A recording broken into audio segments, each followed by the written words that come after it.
Hey, it's Allison here with the Manifestation Society, and today I want to go over the process of journaling. I think this is a really powerful tool, but yet it's very much overlooked. And I think a lot of people get hung up on how do I journal?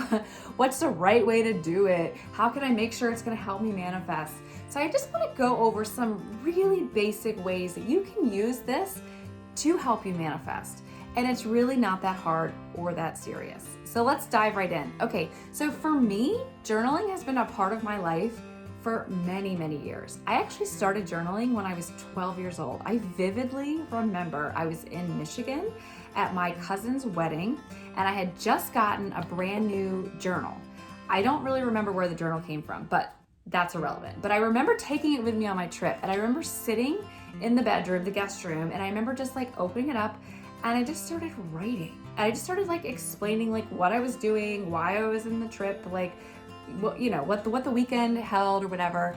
And for me, as a 12-year-old little girl, that was so powerful because I at the time didn't use my voice. Like many young women, I was very like shy and withdrawn. I didn't want to like stir the pot or speak up or whatever, right? Like I wanted to just like be like a good little quiet girl. And I found such power in this journal because I was able to just be open and honest and share my thoughts, share my opinions in a place where it would be safe to do so. And I have kept this practice up ever since then. I'm a little bit older than 12 now, but not much. So anyway, so that's why it's valuable for me. And I think it's really good for you to use now because you can still find your voice. Now my voice has changed, right? Because I am older, but it's still a safe place to open up and to share your hopes and your dreams, right? It's a way that you can, if you're upset about something, let's say you had an argument with a friend or family member, and in that moment you didn't feel like you spoke up or you said what you needed to say, or you got your peace with that situation, you can still get that peace by writing about it in your journal. That's why this is so powerful.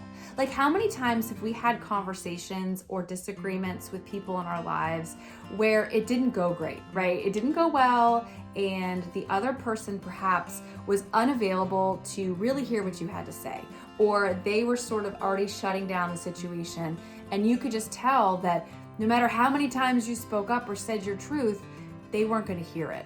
Right? So at that point, it's like not worth continuing the conversation. You know what I'm talking about, right? So that's why this is so cool, because you can use this to continue the conversation. Okay. All right. I think you get what I'm saying. So I need you, when you're writing in your journal, to practice this as a very private, personal practice and exercise. It's just for you. I don't want you sharing this with anybody. You don't need to share it with your husband or your friends. This is truly just for you. So if you need to hide this book, hide it, but it's just for you. And I want you to use this exercise in a place where you feel very comfortable. I used to always have music playing in the background. I'd have the lights down low. I'm always like either in my chair or on the bed, somewhere that's very comfortable, okay? And I want you to be as open and honest as you possibly can. Now, one of my tricks too is when I'm writing in my journal, I actually write it as if I'm writing a letter to a very dear friend. So, and the friend is someone who is either your very best friend, someone who loves and supports you unconditionally. So I used to always write it to that person. So you can do that too. And then that person can watch your growth as you grow throughout the years. So this is so great about journaling, is that it can help you celebrate your progress, how well you're doing. It can help you look at the growth, right, of the things you've done over the years. It can show you like limiting beliefs or things that you've been struggling with, but then it helps you process that and move forward. One of the things I also encourage you to do is to always reread the entry before you start down to sit down and write. That's a practice that I do. So when I sit down, I've decided I'm writing, I put the music on, the candles, the lights, whatever, the big Koshi blanket, of course, and then I'm about ready to sit down and write. I'm gonna reread what I wrote before. It doesn't matter if it was 5 years ago or 20 minutes ago, I'm just gonna reread it because it'll help me to look for themes and it'll remind me of where I was and now where I am now, okay? So I've written down on my little sticky notes here, here's some questions to get you started. The first thing you have to do is get a journal, obviously, and I want you to get one that you love, right? I want you to get one that like, speaks to your heart, okay? So the book that and it has to, I'm very partial to this, it has to be an actual book. Pen to paper to me is everything.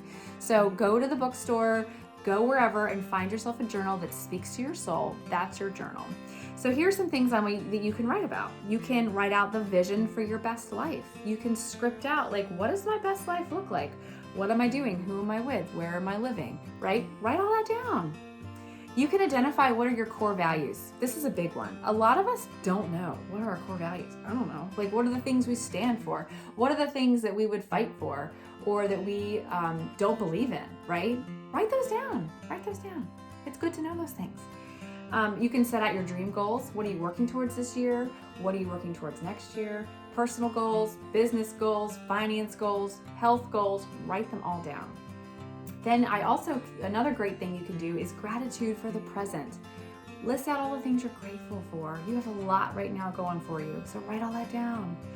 You can also, this is a big one. This is a big one for Allison, who is 12 years old, who didn't want to speak up. You can really, really reflect and brag about yourself. You can reflect on all of your achievements. Like, what are all the things you've accomplished this year? Brag, write them down. Write them down in this journal. That's what it's here for.